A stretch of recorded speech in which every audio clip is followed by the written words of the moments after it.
In a world where digital is king, your physical media ownership might be more important now than it has ever been. Grab a drink, grab some food, sit back and relax. Cheers. Let's talk about it. Today we're going to be looking at categories that have been very important to me and very foundational to me. We're going to be assessing the pros and cons of 3 different topics. That's going to be video games, that'll be digital and physical, books, digital and physical, movies and TV shows, digital and physical. What we're going to do is we're going to take each of those categories and split it between the pros and the cons of each. Let's get it. Starting off with video games, let's get physical. Starting off with the pros on physical video games, I think one of the biggest strengths to it is everyone can find their niche.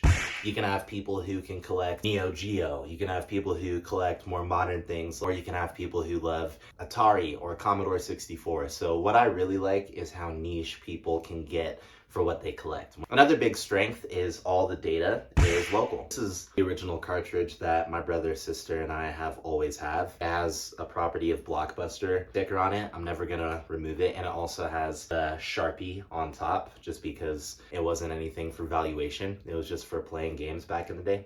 And now enjoying it, not just trying to resell it. What I enjoy is how things can look on a shelf. So for me, when this is on here, there's something that evokes nostalgia and something that's very personal. I know this is my cartridge. So this is a great example here of where we could start on cons. So when it comes to something like this, the PS2, when you open it up, you have a nice little manual and a slot for memory card, everything there. Then you have a disc. So one of the first cons is, depending on what you're collecting, it is always susceptible to damage. So this could get scratched, or a cartridge could go in water and get waterlogged, water damage. You could lose it, whatever it is. That is pretty obvious that would be a con. Another big con is just that with consumerism and with plastic and with waste, it's not good for the environment. Plain and simple. Another huge con that I actually see with video game collecting is greed.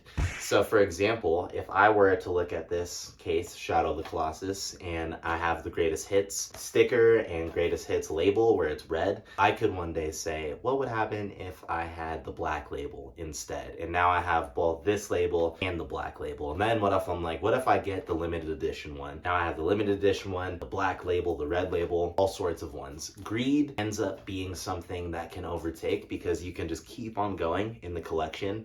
The grass is always greener. This console can play something even more. I need this game. I need this game. Let me just never resell. Let me hoard it in. So I think that greed, that's more just a commentary, I believe, on the human condition. That greed within video game collecting really does seem to be an Achilles heel for many. Let's go on to physical DVDs. So for example, I have this Fight Club DVD, which I think looks pretty cool. One of the biggest pros when it comes to DVDs is just how creative a lot of the production would be for a lot of these DVDs. So on a shelf, it's gonna look incredible. Being able to hand this off or lend to somebody is also really cool. So that's also a big pro, is that if I had a friend call me up, hey Andre, I haven't seen Fight Club, boom, boom, bop, I'm able just to hand it off. There's also, I think, something pretty cool and trustworthy just about being able to lend somebody that is a friend or a loved one something that you own, because it now becomes more of a communal aspect of what's yours is mine. And I just think that's really awesome. Another pro, I would say, is special features. So I think something that is lost in creation, whether that's for music production or movie production, is that we equate the success of the movie kind of to one person. So whoever was the director, that's the person who did everything. When you look in a CD and you have a song, you'll see just the list of names of people who worked on this track, where the samples came from, everything. I'd also say the same thing when it comes to DVDs, where you have the special features section, where you get a lot of insight into who worked on this, or who did the set design, or who did the costumes, to find out who were all the underrated, unspoken heroes and minds that worked on all these different projects. And then also I gotta give a shout out to the DVD symbol that would hop back and forth. For me in my childhood, it was a lot of transition. My wife and I talk about this a lot. I vividly remember the transition of VHS to DVD to streaming. And even with VHS, putting that in, and then you'd have that THX sound, that really loud loud, grandiose, triumphant one. There's something even there about physically taking a disc, physically taking a VHS tape, inserting that into a machine, sitting back and waiting, having a controller to click. The whole tactile experience also gives more power to what you're choosing, because you're looking on a shelf and saying, I'm choosing this specifically. And it takes me walking across the room, putting it in a machine, making sure it works, continuing on. I think there's a tactile, cool connection that happens with that. A lot of the cons are pretty obvious. Once again, damage physically, hoarding, you can end up having too many. And also some DVDs, you might run into an issue of it being region locked. Books, all right.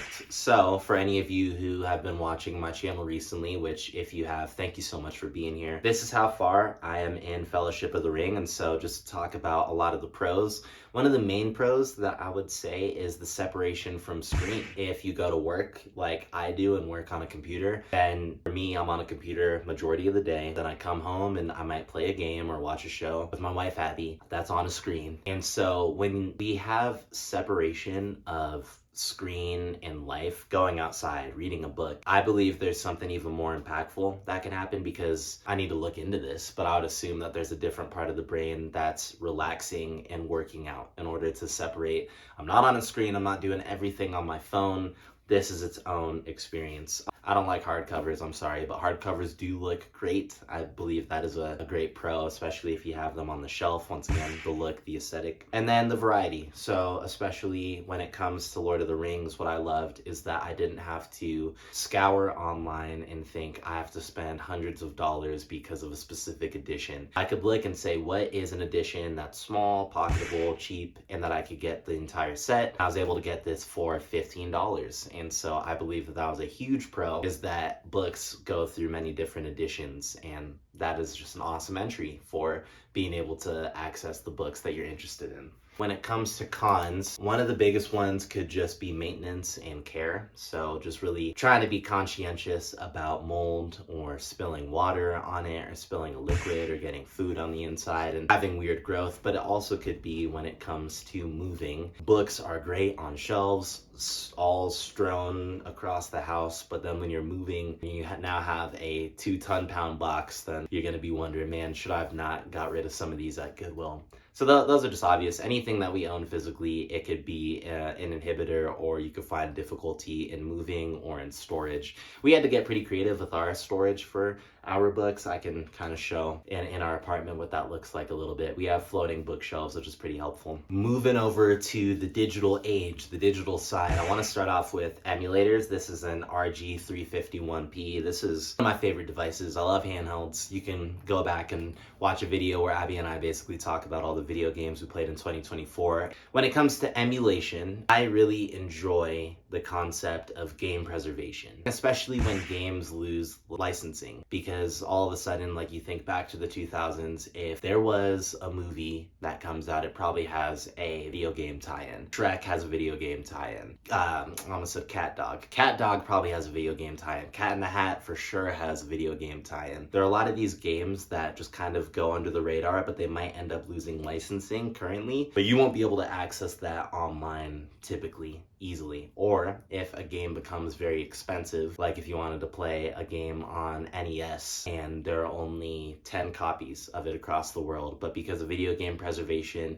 and your interest and excitement, you want to be able to play that if it wasn't for emulation. Something that I also enjoy in emulation and digital playing is save states, and then also fast forwarding or rewinding. Save states definitely saved me a lot of the times when I started playing Metroid Fusion. It was my introduction into Metroidvania games, and so to be able to save right before a boss and not have to watch a whole cutscene over and over again because I was right there and I could just press a button and be right back, it was very convenient. I would say if you're a video game purist, you're probably not using that. Same thing if I'm playing Pokemon. And then when it comes to digital games, for me specifically, the main one would be PlayStation 5. What I enjoy about it is the convenience and being able to save money on games that I probably wouldn't have necessarily thought of that I can now get for cheap. Arkham Asylum series can get the entire thing for $5. I was able to get Red Dead Redemption 1 for like $7. A lot of these games that I've never played, I can purchase, put on a backlog, and then be ready to play later, which I really do look forward to. That brings me to a big con though. So for emulation or digital games, one of the biggest cons that I would find is the illusion of choice. This isn't a new topic, but this is something that we all should think about. I want you to think back and imagine that those times when you'd fixate on one specific game. It didn't matter if you had a memory card or not. It didn't matter if you had to replay the first level millions of times. It didn't matter if you left your console on because you didn't have the memory card. You go to school and you come back to find that your mom turned off the console and you have to start over. The fact that you chose the game and stuck with it is, once again, I think, contingent on the human experience. Now with emulators, you can load on a bunch of games. Now with digital games and Steam and Xbox and PS5, we can buy all these games and then now be locked in to say, I have so much choice that now I'm paralyzed by the choice and I don't know what to play. So illusion of choice is powerful. Sometimes when we have it all, we don't want to do anything. Another big con is digital rights management. We really do not own these games. If I logged onto the PS5 today and all those games that I just talked about, something weird goes on with licensing, I don't have the right to technically complain because I've technically been leasing those games. I spent my money. It is on the console that I purchased. My wife and we purchased. And yet with these games, since we don't have the physicality of it, just be taken out at any point. So I also wanted to make a quick plug to your local library. Please continue to support your local library.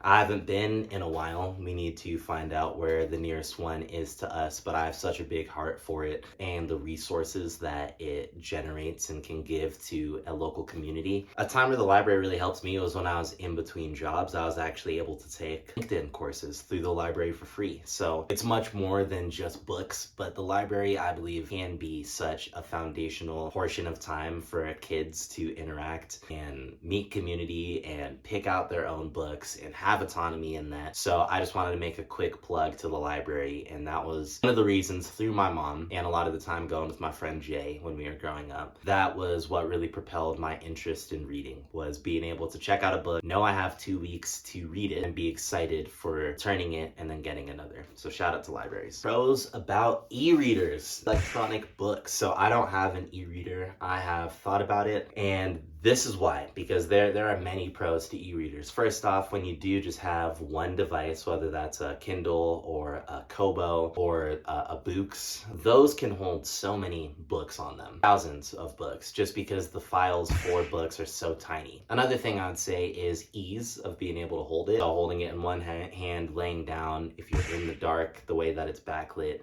if you're in the light, the way that it's backlit, being able to choose night mode or light mode, being able to see the progress. Once again, the variety of books that you can have on the device. And also it seems that a lot of these ones, like the Kindle Scribe, you can use for more than just reading. You can use it for class and classwork. Let's go to the cons then. There's been a lot of news, especially with Kindle recently and the rights and once again the DRM and everything for that. And so there are so many more channels of people who actually own Kindles and have really thought about this thoughtfully.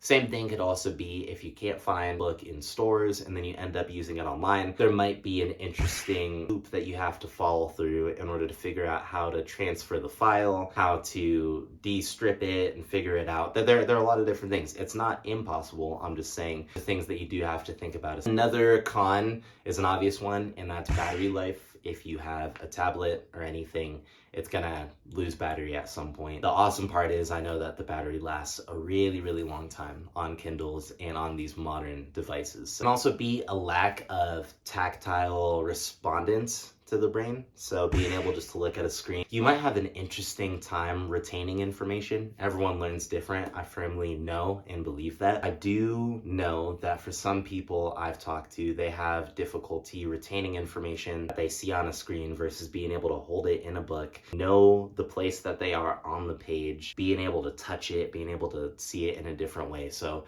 a screen could potentially inhibit some of that learning and those learning methods. All right, streaming movies. So specifically talking about services, the ones that we currently have are Hulu, Netflix, Peacock, Apple TV, Paramount. Some of that is because we are sharing with some other people. Some of that is because we have a pretty good bundle. One of the biggest pros that I find with that is that we can have it on our TV, and then we could have it on our phone, and then we could have it on our laptop. So you have this access all around. Another thing is that because this is a list that all these different companies just continue to get the rights to or continue to choose, is that since it is curated in a way that's kind of unknown to you, it could build excitement or anticipation. There are many times where I've seen new to Netflix trailer on YouTube and I love watching because I'm saying, all right, wow, I forgot about this movie or I haven't seen that movie. Sicario is one that I know I just saw has been put on and I've never seen Sicario. Maybe I won't see it. I added it to my list. Offline viewing has been saving my life. That sounds pretty dramatic. Offline viewing has made my travel a lot more enjoyable. I know that I could download 3 or 4 episodes that if I do want to watch on the plane, then I'm good to go.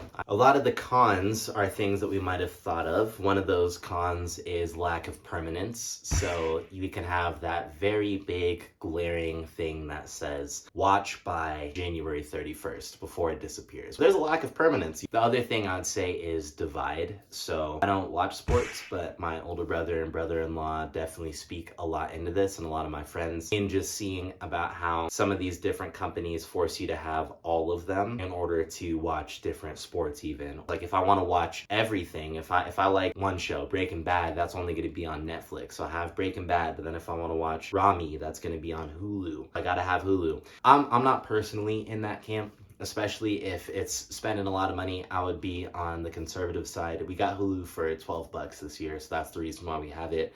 If we don't get that deal again, we out. Sayonara, like all's good. But divide definitely naturally happens. And then also constant inflation. We could all potentially, depending on your age, remember first when Netflix was on DVD, but remember when Netflix was maybe $7 a month. Good days that we did not even know. And so constant inflation is something that will always happen. Of course, that happens with physical items. I recognize that too. The 3DS got super popular about 1.5 years ago, and the price just skyrocketed. So demand is always demand. These things always happen, but there's just a constant little uptick when it comes to streaming. Don't let them win. I'm gonna say that. At the end of the day, we're all in this together. We're all, if we're not part of these big conglomerations, we're all losing technically, so don't let them win. All in all, this video wasn't a commentary just to beat up on digital or to beat up on physical, but this was once again to continue this conversation and these thoughts on saying, when I do interact with media, if I do digitally, what are the implications of that? If I interact with media, I interact with it physically, what are the implications of that? Because none of these things are neutral, and I think that's okay. I believe that operating in the gray of life can be pretty fulfilling and pretty interesting, but we have to be thoughtful about it. We can be generous in the things that we have and that we extend out. I'm thinking a lot about a lot of the DVDs that I have and what it looks like for other people to hopefully have that, for someone else to have that Fight Club DVD and be excited, for someone else to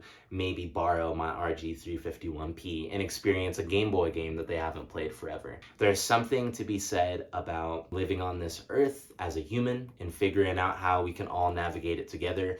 And so in this digital age, when we're thinking, once again, what does it mean to own physical media? Is it too late for some of us? Is this a huge dramatic thing? I don't think so. But at the end of the day, I just want to encourage everyone to think critically about the money that we spend, the decisions that we make, and the people that we surround ourselves with.